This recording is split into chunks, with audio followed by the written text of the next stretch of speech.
Hello guys ឥឡូវយើងមកបន្តសាច់រឿងរបស់យើងដែលជារឿងបេសកកម្មសម្ងាត់របស់តួស្រីចិនអាក្រក់អូខេកុំនិយាយច្រើនពេកចុះសាច់រឿងរបស់យើងមកទៅផ្ដើមសាច់រឿងនៅភាគនេះមកក៏តភាពមុនខ្ញុំទៅតែចូលក្នុងពិភពលោកនេះនៅ2ម៉ោងមុនខ្ញុំបាននៅលើកំប៉ាល់ទេសចរហើយផឹកស្រានៅពេលថ្ងៃរំពេចនោះក៏មានបង្អួចឆោតល្ងងមួយបានលេចឡើងនៅលើទូរស័ព្ទរបស់ខ្ញុំហើយលោកបងខ្ញុំមិនជាប់នៅទីនេះ2ម៉ោងមុនឯពេលថ្ងៃឯងខ្ញុំនៅតាមផ្លូវរបស់ខ្ញុំពីកន្លែងធ្វើការមេឃងឹតហើយតើវាអាចទៅរួចទេដែលយើងមានភាពខុសគ្នាត្រង់ពេលវេលាបានខ្ញុំកំពុងតែសម្រាកនៅទូទាំងមហាសមុទ្រ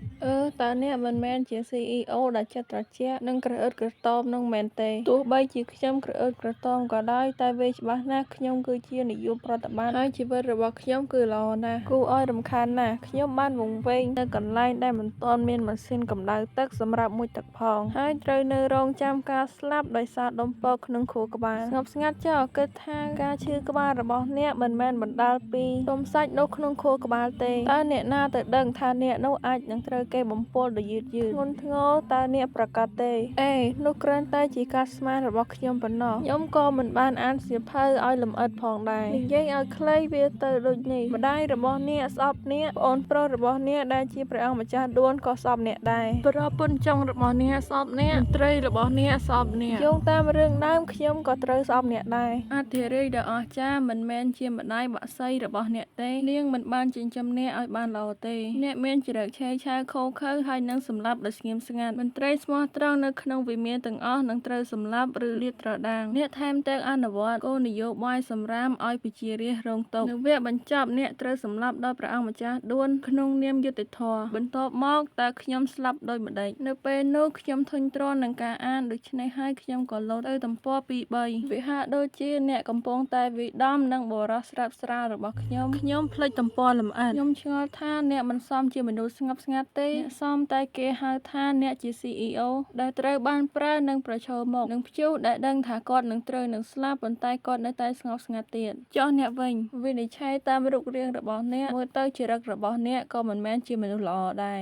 ខ្ញុំក៏ជាអក្រិតជនដែរបញ្ជូនចូលក្នុងរាជវាំងដោយគ្រួសាររបស់ខ្ញុំដើម្បីក្លាយជាកូនអុកនយោបាយប៉ុន្តែខ្ញុំបានធ្លាក់ចូលក្នុងអន្លង់ស្នេហ៍ព្រះអង្គម្ចាស់ដួនហើយមិនអាចផ្គត់ផ្គង់អ្នកនាងស៊ីជាងនេះបានទេទីបំផុតបានចាញ់បន្ទាប់ពីអ្នកស្លាប់ខ្ញុំនឹងកប់ជាមួយអ្នក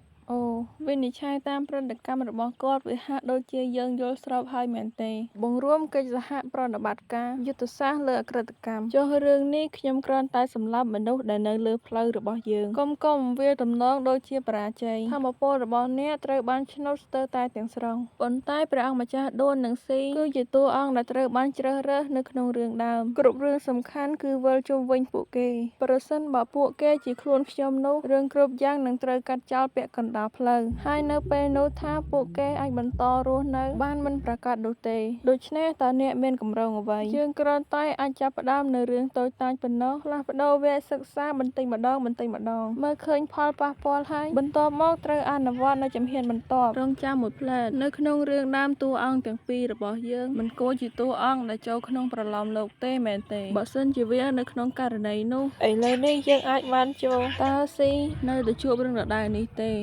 ហើយចុះយ៉ាងណាចំពោះព្រះអង្គម្ចាស់ដួនចុះបើប្រែថាព្រះអង្គក៏ជាបុគ្គលដែលចូលក្នុងរឿងដែរមនុស្សដែលត្រូវគេបោះចូលក្នុងពិភពលោកផ្សេងទៀតមនុស្សដែលឆ្លងកាត់ពេលវេលាខ្ញុំមានគំនិតមួយប្រហែលជាយើងអាចសាកល្បងតសញ្ញាណរបស់ពួកគេបាន